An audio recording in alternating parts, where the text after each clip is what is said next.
Now they're cashing in the Tom Pelphrey card. I get it now.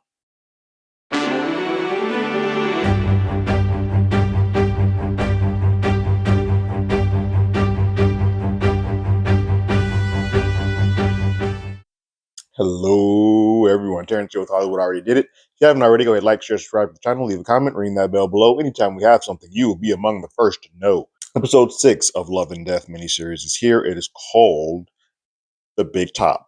Now, that is sort of in lieu of this becoming a big freaking circus. The court time is here. So we've done the courting, the affair, the murder. Now we're in the court process and the trial of Candy Montgomery. And it is certainly a circus. Everybody is out for their own agenda. It's become melee, especially in the small community who have never experienced something like this. All eyes are on it. Everybody knows who the players are. Everybody knows, and they all have their sort of idea of what happened. Uh, everybody's pontificating or coming up with their own theories of like, yeah, this and this and this, and so it has become this bigger than life event. And there's nobody better than Don Crowder, played by Tom Pelphrey, to sort of be the maneuver, the orchestrator of what the hell is happening, because he is playing this game like it's chess, and it's kind of impressive to see. So we're about 4 months out from the murder when this picks up, and the trial is about to start. You can tell that Pat feels a type of way about not being able to be in the courtroom with his wife. He fully knows what's happened. They've told her the entire thing, but he now kind of feels like he wants to be there with her, and no one's really allowing that. So he kind of feels again consistently like the odd man out. His reasons for it is because he's a part of the witness lineup, and if he's in there, he's going to hear testimony that may influence his. So there's reasons for it. He just doesn't fully understand it or want to grasp it. Sherry comes by to watch the kids while Candy and Pat head off to trial. Candy does ask her to be like, hey, just make sure that they don't watch TV. But everybody's aware of this. This is the biggest thing in this town. They're going to want to watch. Kids are curious about all of this. So they make their way to the courthouse. Pat goes separately from Candy, and Candy asks a question about like what are prisons like. She's now sort of starting to wrap her brain around this possibility. You can see that this is starting to start taking a toll on her. She's smoking more. She seems more dead in the eyes. We'll get on why shortly. But this is starting to just have an effect and a toll on her. And she's now coming to the realization that she may go to prison. What is cool here, and I don't know how this took place in the real world, um, to make her look more housewife-ish and elfish and not more of an adulterous murderer. They put glasses on her, made her change her hair, shorten it up, and then put glasses on her, which looks more in line of what the actual Candy looked like by putting the glasses on. So the second she hits the court, she puts the glasses on, she's in docile Candy mode. The opening remarks occur. Defense does, the prosecutors do their things, and then Don gets up there and he just straight up says, like, all right, cool, real quick. Yeah, she murdered her. She did it. She killed her. She absolutely killed Betty. And they're all like, wait, what? Hold on. Wait, what the hell? But then he throws out, she did it in self defense, which is something that up until this point, no one had known, no one had said. Don and Candy held that close, and probably Pat. It seemed like Pat was aware, but they held that close to the vest. Actually, Pat's not aware because he mentions it later. But Candy and Don sort of knew that this was going to be the plan. And so everybody's sort of taken the gas by that.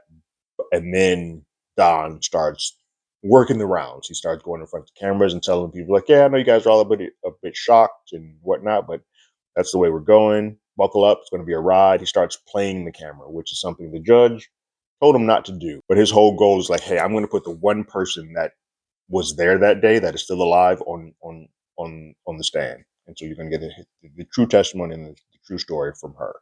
He starts playing.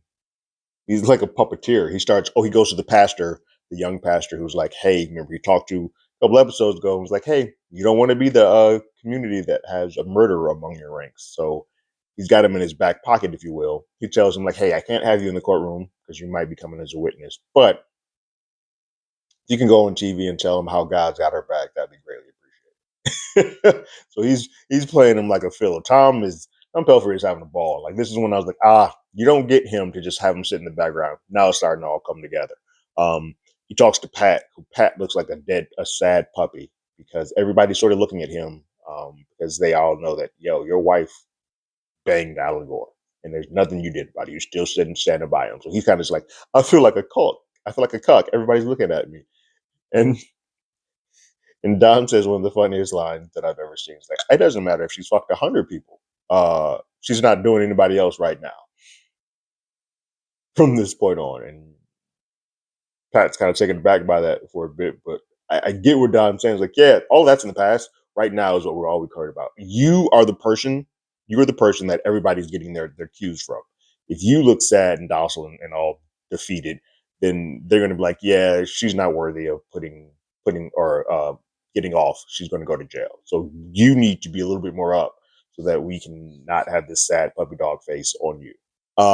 We also start seeing a little bit of how this is sort of affecting everybody else around uh, Candy. Sherry feels that she has to defend her friend all the time. So when she's going to stores or whatnot, people are making rumors and whatnot. Like, yeah, she did it. She did it. They probably ran on it together and all this type of stuff. Sherry's kind of just like getting defeated about that. The kids are at home and they're having dinner, and she's made a sort of a rule like, don't talk about trial at the dinner table because she needs some type of solace. Like, she's got to talk about this or live in this all the time. She wants that one moment to be the sort of respite that she has, but it doesn't happen because it's such a big thing. Um, she brings up Halloween. She's like, "Hey, what do you want to be for?" She talks to her son. He's like, "What do you want to be for Halloween? Still want to go with Star Wars?" Like, no, everybody's doing Star Wars this year. And then her daughter was like, "Hey, my friend Sally said she wanted to go as you, mom," and her parents said no. And that hurt Candy. She's like, "That's inappropriate. Why would you say that?" And then Pat comes out and says, "Hey, I don't understand why Don just came out and said it." And she's like, "I thought we talked about no trial talk. Like, what are you doing? Stop." The doorbell rings, and then Jackie comes. And Jackie's the one person who felt like, hey, Candy won't lie to me. She even asked, she was like, don't lie to me. Tell me what's going on. Give me the truth. And Jackie comes and reads her the riot act because you lied to me. Um, this is the story you're going to go with, that it was self-defense, that you killed her in self-defense, that she was attacking. And Candy was like, yes, that is what happened.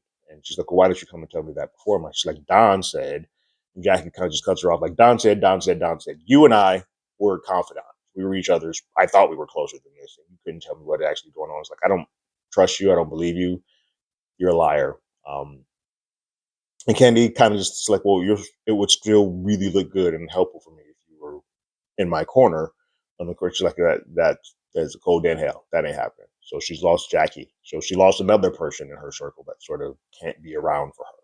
So remember when that judge told Don cool it on having talking to cameras and all that stuff? Well, he reminds him in the court the next day because he's like, hey, I know you're new to this, but I told you specifically that you shouldn't be talking to cameras and having this whole like running this like a circus, like a big job. Don pushes back pretty heavily. He's like, "Yo, I my bad. I thought the gag order was lifted because you were having a whole ass photo op in your chambers on Friday. So I just thought we were back open to doing whatever the hell we wanted to do." Uh, and they have a tit for tat to keep going back and forth. Obviously, the judge is going to have the superiority, the upper hand in this, but they keep going back and forth to the point where he puts Don in contempt and says, "I'm going to put you in jail for 24 hours." However, to not mess up the care and trial process for your client, we won't do so until after this case has been decided. Sounds like cool. And he says something else under his breath, and the judge's like, what? He's like, nope, not repeating it. Let's continue on. So the first person on the stand is Alan for the prosecution. And now, mind you, Alan's father-in-law has come down to watch this in person as well. Mother-in-law couldn't make it, but the father-in-law was like, yeah, I'll be there. Once he heard that they were going with the defense of self-defense, he's like, all right, he's like, I got to be here.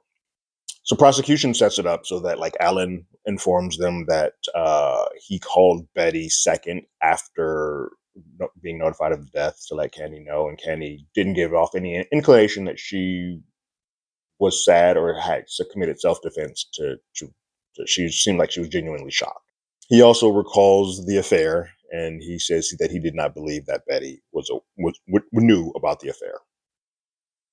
Don gets up there, and man, he has a field day with Alan to the point where Alan comes off as if he might be a witness for the defense. But um, he pushes that Betty was suicidal and depressed consistently. And he's like, and we can kind of know that by the amount of times that you tried to call her that day. Even that day seemed more off than normal because you kept trying to call her and kept trying to call her because something didn't seem right when you left her. He also gets onto the affair and says, "Hey, just real quick for the affair, neither of you guys seemed really good at this affair thing. But I just want to be clear, you guys stopped having the affair. Why?" And he's like, "Well, because I wanted to stay with my wife and I wanted to make sure I didn't have enough time to split between the two of them and I wanted to focus on mine." Cool. Did that split happen amicably? He's like, "Yeah." He's like, "So neither of you still had a feeling or wanted to be around each other. Neither of you still wanted to be together." He's like, "Nope. Uh, we had no interest in returning to each other." Okay, cool. Also, for the makeup of your home, did Candy know that you had an axe in your garage? And he's like, "Well, no, I don't think Candy's ever been in my garage, so no." So a lot of doubt as to why this would be the place. Why would she go there to go to the garage? She doesn't even know there's an axe in the garage. Like none of this sort of makes sense. Starting to kind of make it look that Candy's on the up and up with what she is saying. And Alan's father-in-law rips him a new one. Like you basically just got up there and made my daughter look like a fucking clown. Like you destroyed her. Um, and do you have any remorse? Like even when you saw the axe and saw the blood that was on there, you showed no emotion. Um, and he kind of ends it was like, well, we were having trouble. Like he seems so disattached from this that it is. I can see how the world might think that they might be in on this together. Like I can see how they got there. At another dinner table night, Pat once again says, like, "I just don't understand why I can't be in the courtroom." And uh, Candy lights into him. It's like, do you not listen? Do you not understand what I'm saying? Like you no, you never listen. But then you get a moment of honesty that she has, although she's still trying to put on this strong bravado for her kids. Her daughter asks, like, "Hey, mom, I just want to ask one question about the trial. I know you said no questions, but can I ask this?" And so, okay, go for it. And she says, is it hard?" And Candy said, "Yes. It is one of the hardest things that I've ever had to do." And then she gets sort of religious and puts that in on. It's like that will be my shield to get through all of this. Um, we then sort of see a rapid fire of folks giving their testimony throughout the town. So a lot of the detectives and police work that showed up the day of, the folks that found the body in the first place, and then some of the folks at the church who she went back to, and she seemed like she was in a good state. A little rattled, but seemed like she was in good state. All of those folks started to go through the process, and we've already sort of knew that like the police on scene kind of did a hack job with the DNA and blood. Blood was like everywhere. People were all through the crime scene. And then Don and Candy one day after a day of trial, go to the car, and Don was like, "What are you on?" He looks at her in the eye, and is like, she's not giving any type of emotion or anything. He's like, "What are you on?" And she's like, "I've been taking this one drug." He's like, "You can't be on drugs for this. Like, you cannot be on drugs. That make you look like a zombie. That make you look like you're dead. You need to be as human as you possibly can so that the jury can sort of relate to you. They're not going to relate to somebody who is completely devoid of humanity and devoid of any type of emotion. You need to cry. If you need to cry, cry. Like we need to feel that." And Candy is very adamant. Like I don't. You said you weren't going to talk to me during the trial. Please don't now. Like I need to handle this the way that I can handle this. I can't get through this if I'm trying to feel everything that happened that day. Um, she's very adamant about I don't want to feel. She does have a convo with Pat about it, and Pat's like, "I think you should feel. Like I think Dom's right. Like you should be open and honest and um, broken. It's okay to be a little bit broken. You need to in this situation." And she's like, I can't be a little bit broken because if I do, I don't think I'm going to be able to come back from this. Like if I completely lean into this, I don't think I can return." Which I think sort of goes to the psychotic break of this. Like we've seen in this, every time she looks back at that, she remembers pieces of it, but she doesn't remember the entire incident. I think eventually we're going to get that entire incident, either in the next episode when she's telling the entire story, when she finally just lets into it. Um, but it's her brain has shielded her from her, and so I think she hasn't gone down that path of fully seeing it all. And so she thinks if she does, it's going to completely destroy her.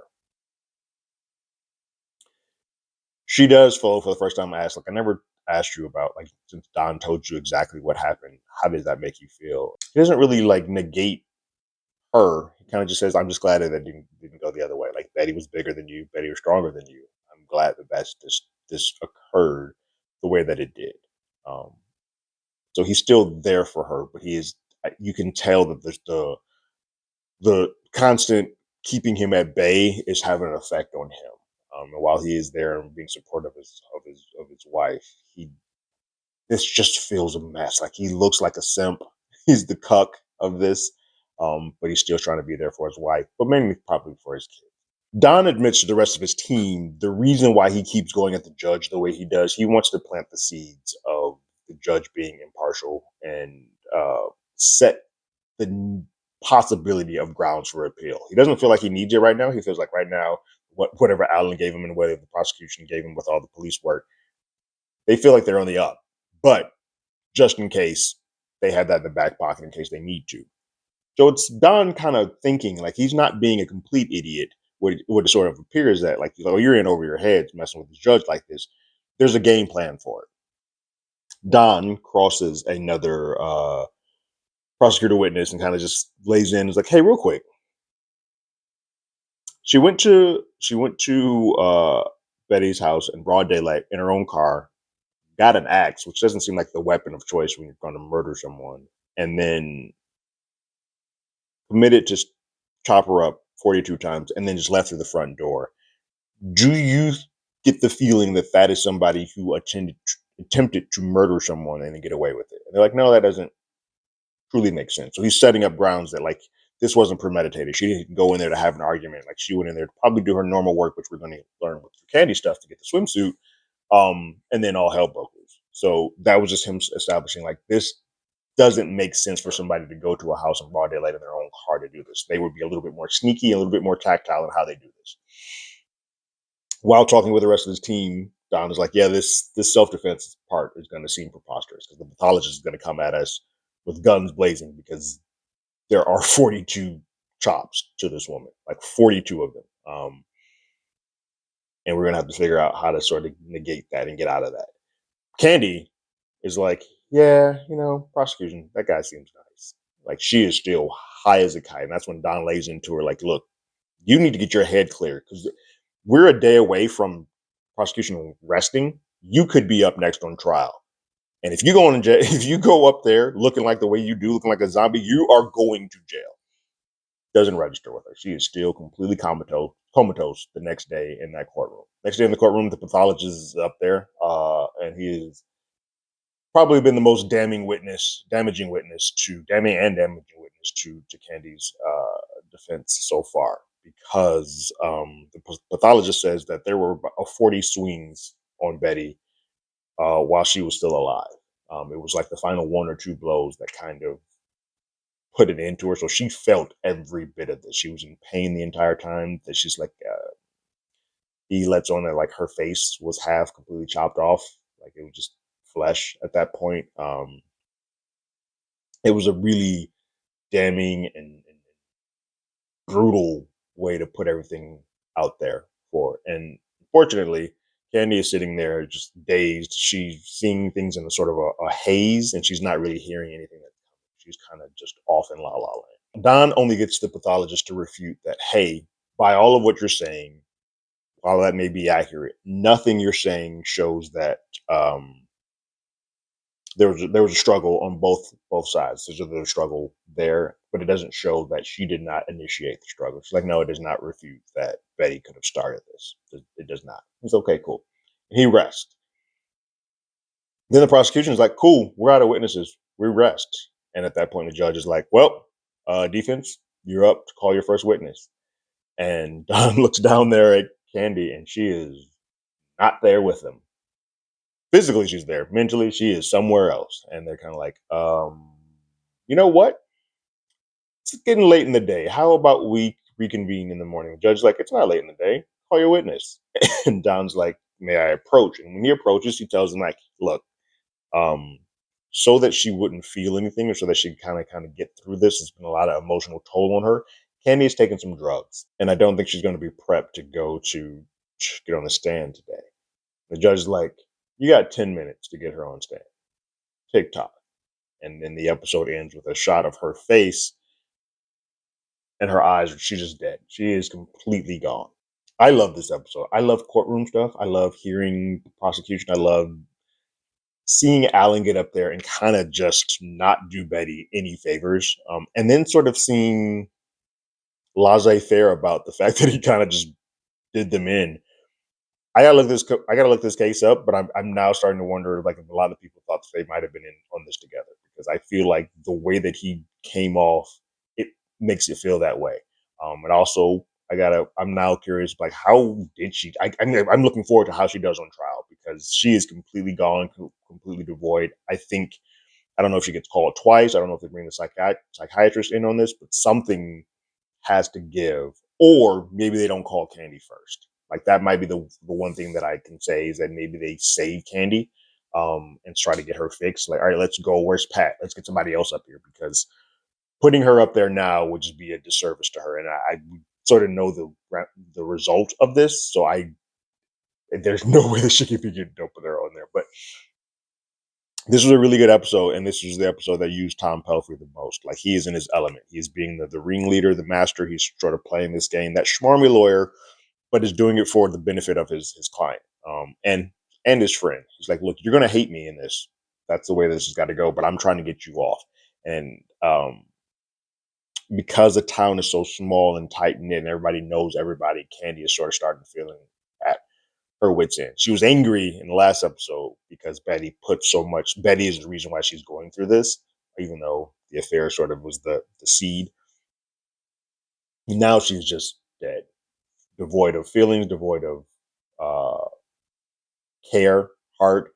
She's snapping on Pat. We're now at the point where she's the only person that can kind of save herself, and if she doesn't, she would end up terrible. Which is why, because unfortunately, this is one of those ones where, because we know the outcome, uh, we know that something triggers this and something fixes this. But I think the way around is to just, hey, let's call someone else first. We don't necessarily have to go in this order. Pat's outside. Let's grab him now and start there. But this is a really good episode. I'm into the court drama. I think the next two episodes are going to be court pieces, and I one of these episodes is going to unfortunately show probably this brutal murder in its entirety, and that's the one where I might come on here with a drink, because that's going to be a lot. What did you guys think about this episode of Love and Death? Go ahead and leave your thoughts and comments in the comments below. If you haven't already, you can follow us on Twitter at HollywoodADI. You can hit us up on email at HollywoodAlreadyDidIt@gmail.com. We also have a podcast with the same name. That's on Google Podcasts, Spotify, Apple Podcasts, any other place podcasts. We're there. And like always, I got my ticket. You got yours.